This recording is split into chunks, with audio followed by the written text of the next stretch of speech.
Blog Talk Radio. Hello, everyone. Good morning. This is Lori Smith on Blog Talk Radio. It is Tuesday morning, 6 o'clock here in the morning, May 17th. I'm glad to be here. This is One Child Abuse Survivor to Another.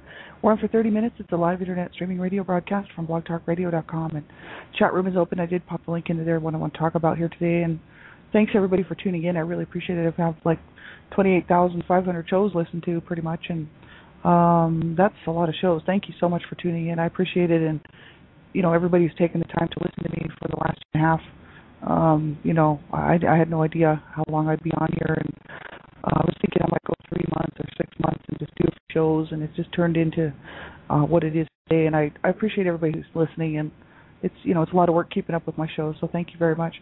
So yeah, I'm a private citizen. I'm not a counselor or a therapist. I'm just doing these shows because I wanted to be one more voice speaking out against abuse and raising awareness and promoting awareness regarding child abuse, and also to do this show, which is my healing journey, One Child Abuse Survivor to Another, and just to share with other survivors, who are out there and possibly not realizing that there's some good information out there, and as well as to let people sort of in my life and what I've had to deal with as an adult survivor of child abuse and the feelings that I go through and the stuff that I go through on a daily basis. And really, this show helps me out because it allows me to handle my healing journey in manageable chunks, half an hour in the morning, and I get to feel things I need to feel and get things out and do some looking at my behaviors and do a pep talk to myself. That's my half hour to do this for myself. And I appreciate everybody who's tuning in. It's awesome. But you have to listen at your own discretion because I'm talking about abuse, and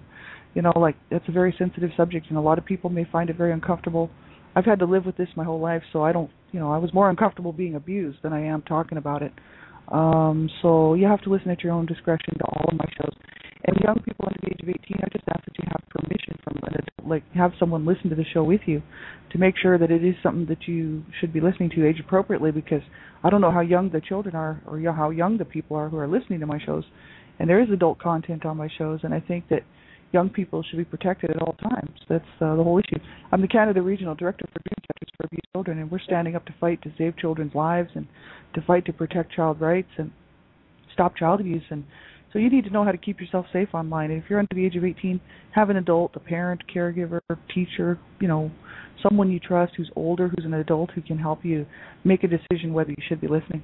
So thanks, everybody. We'll get right into this. I want to look at, this is Robert Berney's webpage. It's called Joy to You and Me, and it's from healing.about.com.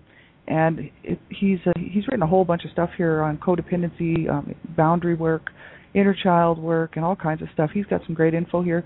And some of it I relate to, some of it I don't. That's just the case with most material. One of the other topics on his webpage is there, because we're sort of finished up with the internal boundaries. And the next section on the sitemap is called Feeling the Feelings. And so this is from Joy to You and Me. It's written by Robert Berney. Joy to You and Me Enterprises, right? He's a codependence therapist. He's a spiritual teacher, and he's an author. And he's written a book called Codependence: The Dance of Wounded Souls. So I would like to get a hold of that book sometime, and I probably will look for it eventually when I have some extra money.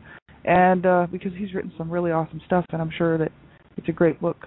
Feeling the Feelings, that's what we're looking at here this morning. And of course, I haven't looked at this yet. Like all this stuff, when I pull this up, if in the morning, I don't usually go through it first because it's just my healing journey. I'm just looking at it, and I'll just read through it. So that's where I'm at, and I did pop the link into the chat room. So Feeling the Feelings by Robert Berney. He says, it is through healing our inner child, our inner children, by grieving the wounds that we suffered, that we can change our behavior patterns and clear our emotional process.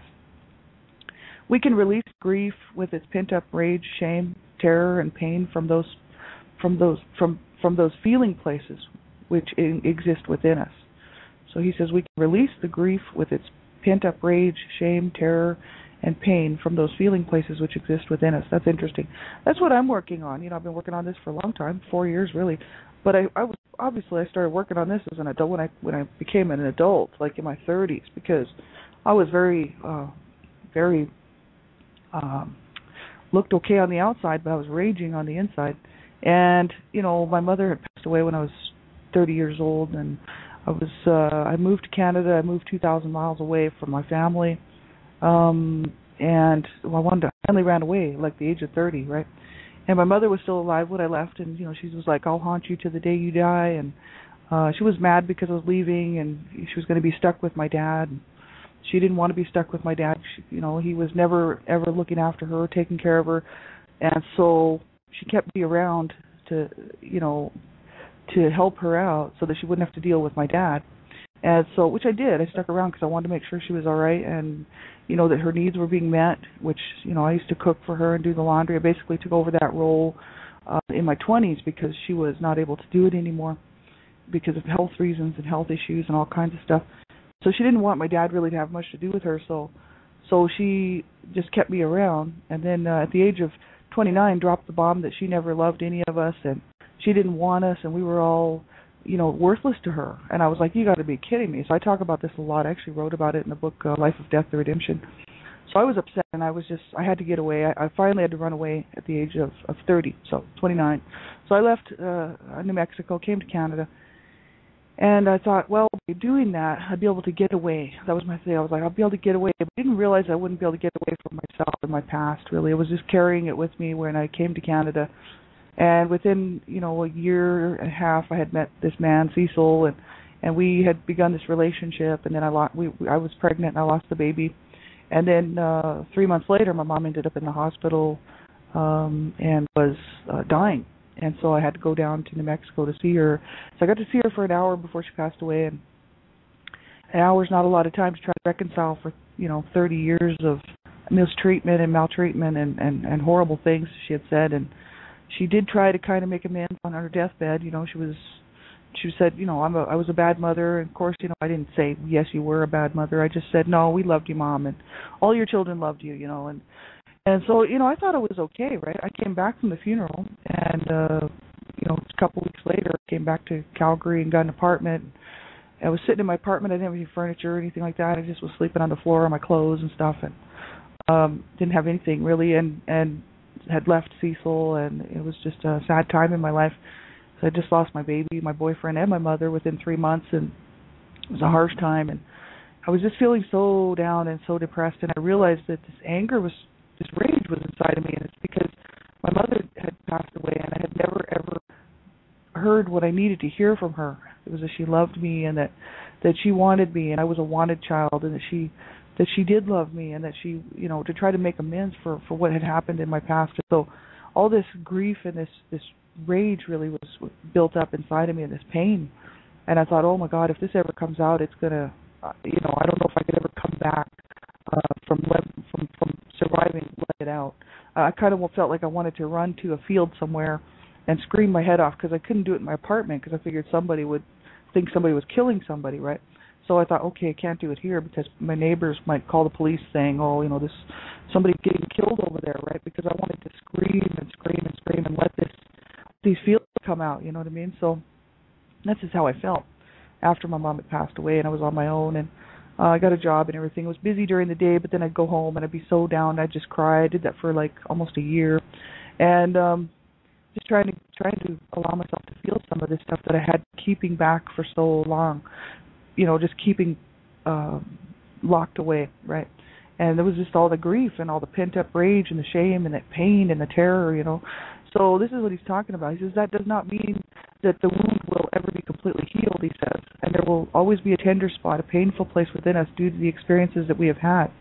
But he says what it does mean is that we can take the power away from these wounds, or from those wounds.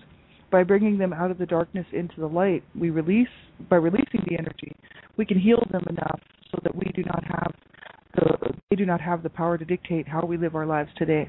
And I think that's interesting, because that's what really where I've kind of gotten in over the years, through my 30s and into my 40s, and finally getting on my healing journey, really starting my healing journey at 41, is that I decided I didn't want to let my past destroy me, because that's what was happening. And so, he's by bringing these feelings out of the darkness into the light, and by releasing the energy, we can heal them enough so that they do not have the power to dictate how we live our lives today. So I think that's really important. And he says we can heal them enough to change the quality of our lives dramatically. And we can heal them enough to truly be happy, joyous, and free in the moment most of the time. And I think that's great. I think that's great, and I think that's kind of where I'm at you know, now 4 years later, after doing a lot of work and a lot of looking into the situation and a lot of looking inside myself and looking at what happened, and as a third party, taking myself out of the emotions, putting myself, you know, outside the whole mess, and taking a look at it from that view, and seeing what happened, and then kind of working through the stuff. It has, you know, my life has dramatically changed. I mean, most people might not think so. I'm still broke, you know. I'm still completely broke and in debt. Just kind of living, you know, week to week. And you know, most people would think, man, she's not doing well at all. But for me, I'm doing really well because I'm still here. You know, for me, like most people wouldn't celebrate that because they wouldn't know the struggles. Like most people, you guys, you know, the listeners, you guys know what I've been through, but most people don't know that. So they wouldn't look at me and say, oh, wow, she's doing great. You know, they just look at me like, man, she doesn't have anything. She doesn't have a car. She doesn't have any kids. She's not married. She's just broke. She smokes cigarettes. She's, you know, they might consider me to even be kind of unmotivated. Because I haven't gone after the dream that most people dream of, which is you know, physical, monetary stuff that I really don't care about, you know, houses and stuff like this. And you know, by most people's standards would think that I'm just kind of a loser, you know what I mean? But I don't pay any attention to them, see, because I don't personally care what they think.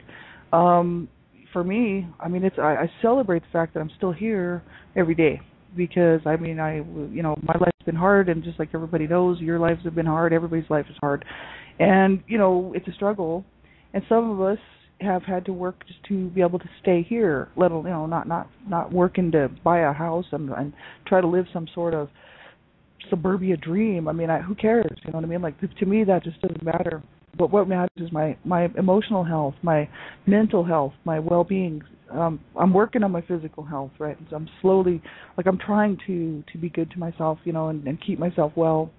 But I'm more interested in what's going on in my heart, what's going on in my mind, you know what I mean, than my physical health right now, which I need to kind of balance it out because I do have to get some work done on my body, and you know what I mean, you know, I don't really take care of that myself all that well, but I try.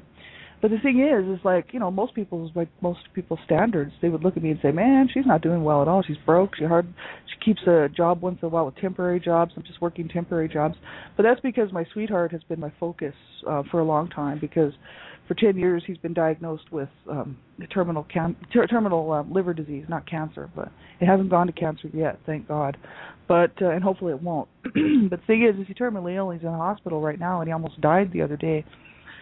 And so my life has been kind of more in tune with looking after my sweetheart, Cecil, as well as trying to get myself straightened out. So I haven't had time to be working to buy a house and all this other stuff. You know what I mean? Like, my life has been much more, actually much more fulfilling than that. It's not fulfilling to me to buy a house. You know what I mean? But what matters to me is what's going on in my heart, and what's going on in my life, and what's going on with my mental wellness and my spiritual wellness, right? So, you know, we can, most of the time, right now, I'm doing pretty good, you know what I mean? But 4 years ago, I wasn't. I was ready to self-injure and kill myself. So that's why I tell people this stuff, because there's a huge contrast from where I am today to where I was before. And I know, as I've been there, I know how dark that dark place can be, you know what I mean? But I also know how light that light place can be, because I've experienced it. So it's like, it's great. You know what I mean? We have to celebrate these little milestones in our lives. You know what I mean? Like, you don't want to judge yourself by somebody else's standards, and because everybody's different, you know, and everybody is looking for different things. And some people find a lot of joy and happiness in living that suburban dream, or whatever it is, that dream that everybody thinks they should be living. But that's their dream. It doesn't have to be our dream. You know what I mean? That was never my dream. You know, just because the way I grew up, which everybody who listens to my shows pretty much knows. You know what I mean? I was looking for peace and love and you know, that kind of stuff. Wasn't interested in becoming some top executive and owning a big house, and you know what I mean? Like, I don't even want that stuff. You know what I mean? Most people think that that's what they need to make them happy, and some people are truly happy doing that, and good for them. And for me, you know, I think I'm quite well. You know what I mean? So I don't judge myself by the world's standards, right? And that gives me a lot of freedom to actually have some joy in my life, because I'm not struggling to keep up with the Joneses. Oh, I got to have this new car, and I got to have this better house, and I better get a better lawn than the guy next door because my lawn has to be the best. Like, to me, some people love to do that stuff. That's great, good for them. For me, that's not what brings me happiness or peace, right? So that's the thing. We're all different. Everybody's different. And so, I just don't judge myself by other people's standards or try to live their lives because I'm not interested in that. And I wouldn't expect somebody else to try to live mine either. You know what I mean? Like, there's certain people would think I'm doing that. They'd be like, no, I'm not interested in that, because we're all different, right? So I think we just need to find what makes us happy, you know what I mean? And what truly brings peace in our life and what helps us to find some joy in this life, you know what I mean? And it's hard coming from behind the eight ball, you know what I mean? But we can do it, and I have found a lot of joy this last 4 years that I never, ever had before. Even with my sweetheart, I've been with him for 16 years, you know what I mean? So I've been with my sweetheart 16 years, and I've only begun my healing journey 4 years ago. So, and I was still ready to kill myself 4 years ago. See, that's what I'm saying. People can't even, a lot of times, do that for you. You know what I mean? Like, obviously I didn't want to hurt people by killing myself because I knew that's what would happen. I thought, man, if I do take my life or self-injure, all I'm going to be doing is hurting people in my life that I don't want to hurt, which would be my sweetheart mainly. The rest of my family wouldn't care, but my sweetheart would.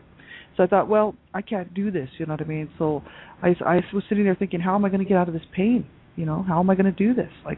And it was really quite interesting, the transformation that happened once I realized that I was just allowing the abuse I suffered to destroy my life. And I realized that I was going to have to change it. You know what I mean? I was going to have to be the one to do this work and to get myself well and to be happy and to make my own life and be content. There wouldn't be anybody that could do it for me. And so that's the realization that 4 years ago that I had, and that's why I began my real healing journey, right?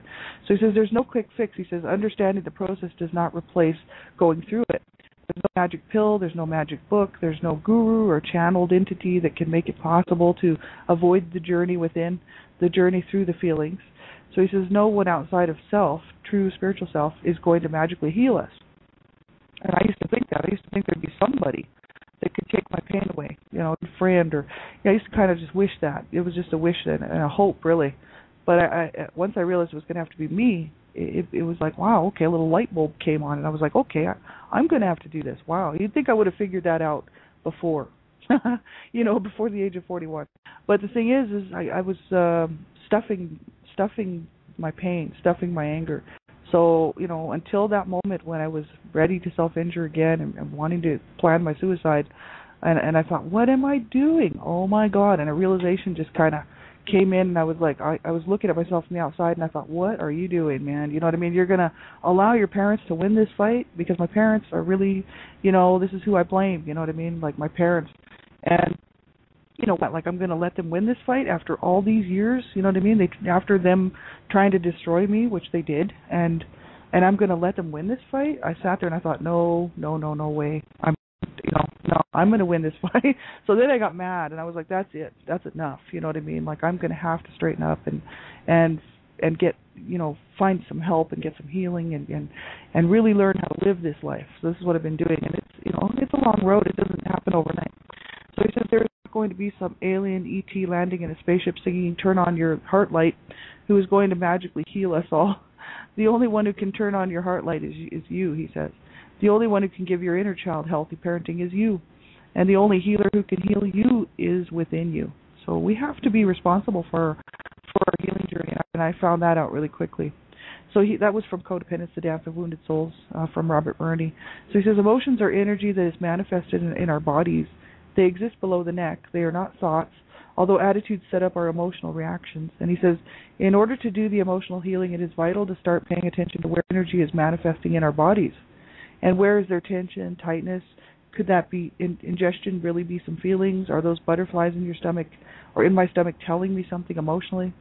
He says, when I'm working with someone and they start having some feelings coming up, the first thing I have to tell them is to keep breathing. Most of us have learned a variety of ways to control our emotions, and one of them is to stop breathing and close our throats. And that is because grief in the form of sadness accumulates in our upper chest, and breathing into it helps some of it to escape. So we learn to stop breathing at those moments when we start getting emotional, when our voice starts breaking. And he says Western civilization has for many years been way out of balance towards the left brain way of thinking, concrete, rational. What you see is all there is. This was a reaction in reaction to earlier times of being out of balance the other way, towards superstition and ignorance. So because emotional energy cannot be seen or measured or weighed, the X-ray shows you've got 5 pounds of grief in there. Emotions are discounted and devalued. And this has started to change somewhat in recent years, he says, but most of us grew up in a society that taught us that being too emotional was a bad thing, excuse me, that we should avoid. In certain cultures, subcultures give more permission for emotions, but those are usually out of balance to the other extreme of following the emotions to rule. So the goal is to balance between mental and emotional, between intuitive and rational. Emotions are a vital part of our being for several reasons, and there's a bunch of stuff here, but that's really quite interesting. A lot of times people say, well, don't allow yourself to be too emotional, or don't allow yourself to go through too many of those emotions. And I think you have to be careful when you are doing that. I remember, excuse me, my voice is terrible this morning. That's kind of why I brought that up this morning, talking about when I was 30 and my mother had passed away, and I was out by myself, and I just lost my baby, and I left my boyfriend, and I was just really on my own and really depressed and a lot of rage stuff going on inside of me from my inner child who was just screaming, And I was just like, wow, if I feel these emotions, if I allow myself to really get in there and feel this stuff and let it out, would I ever be able to maintain my sanity? That was a thought in my head, because I was actually way, way overboard with emotions. You know what I mean? So what I would do is just kind of try to remain calm and not allow myself to feel them all at once, because I thought, man, if I let this go, it's gonna be like a flood. You know what I mean? Like, can I really ever stop it up? You know what I mean? Can I ever really stop once I actually let it loose? Is there any possible way for me to put the lid back on it? Just in case it drags on too long, or I don't come back from it.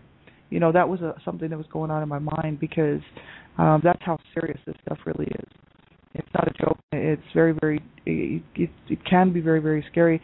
And I think that people should be very careful when you're doing this stuff, this self-help, and, make sure that you're okay to do it on your own, and make sure that you have a clear plan and a path, and you know where you want to be at the end of the day, and that, you have a goal in mind, really, that, you're going to just deal with what we can today, and then, whatever we can't deal with today, we just put aside, you know what I mean?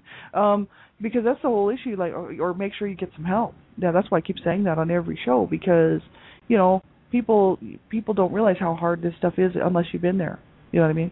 So most people may not realize what it's like to have that kind of overload, of feelings and emotion and grief and pain that needs to be looked at, needs to be dealt with, but yet you do have to be safe. You do have to keep yourself safe, and you need to be aware of whether or not you can actually go through it or not, or handle it on your own, because it's hard on a person.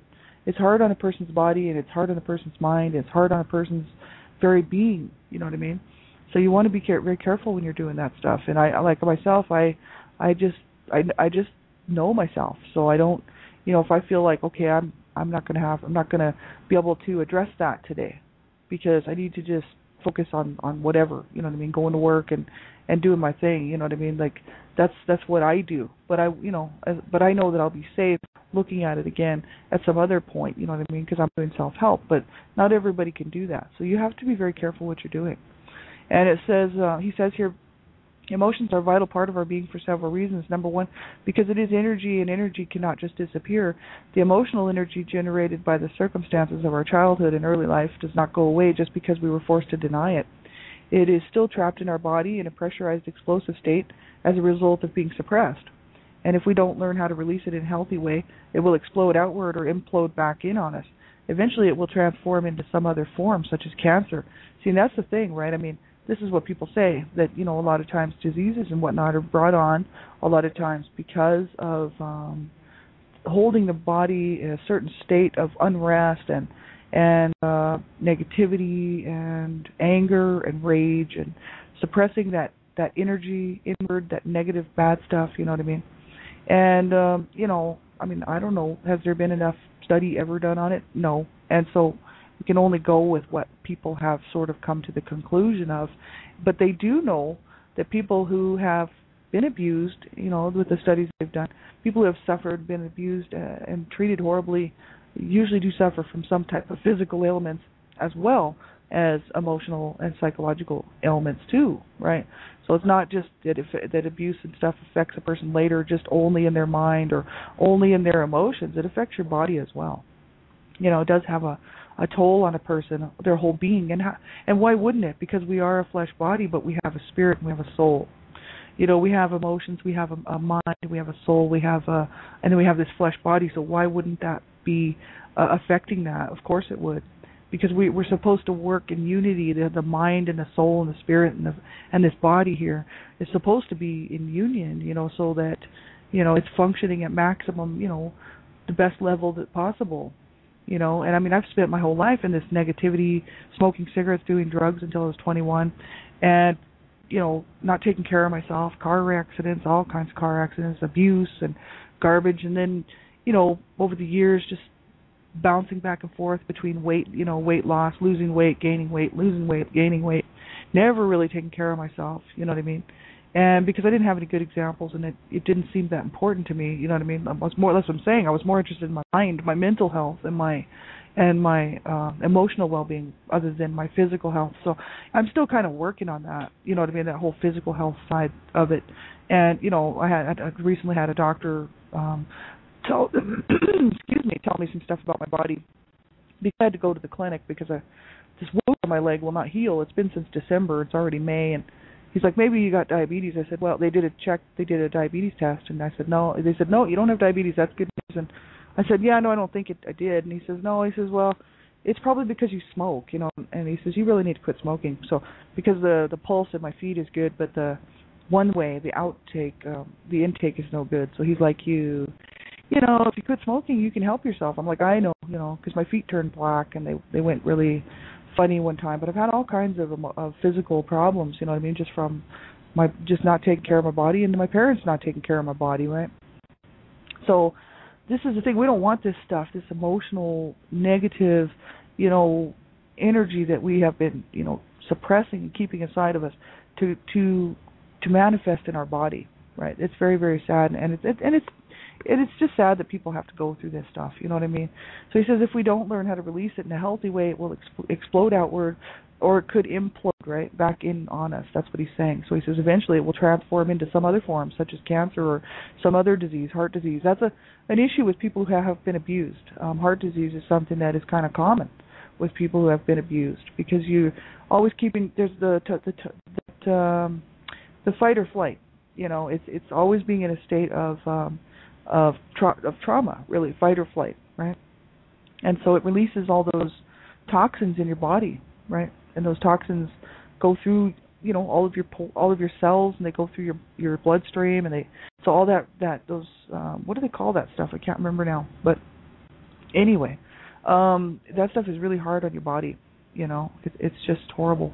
And so what that does to a person's body, if you spend enough time in that, that fight or flight situation, as many children do, being abused as children, right? Then it has an effect on your body later, right? So it's really harsh. So we have about a minute left, but he says here, as long as we have pockets of pressurized emotional energy that we have to avoid dealing with, those emotional wounds will run our lives. We use food, cigarettes, alcohol, and drugs, work, religion, exercise, meditation, television, etc., to help us keep suppressing that energy. So he says to help us keep ourselves focused on something else, anything else besides the emotional wounds that terrify us. So we'll use anything to keep from allowing ourselves to feel these feelings, to get, so that we can get rid of them, right? And it's because it's painful, for sure it is. And so we'll finish this. We'll take a look at this tomorrow. And thanks everybody for being here. I have a lot of people here this morning. I appreciate you taking the time to tune in. And if I'll be around for a little while, but if I can get you anything, let me know. You can leave me a message here on Blog Talk Radio if you need the information I might have. And otherwise, I'll be back on tomorrow morning, same time, same place. And you guys have a great day. If you're having troubles and you can't cope and you just think, oh, I can't do this, you call a crisis line. 2 of my brothers, man, they killed themselves. I could not get to them in time. Nobody could get to them. And I wish that people would just head in there for a better day. You know what I mean?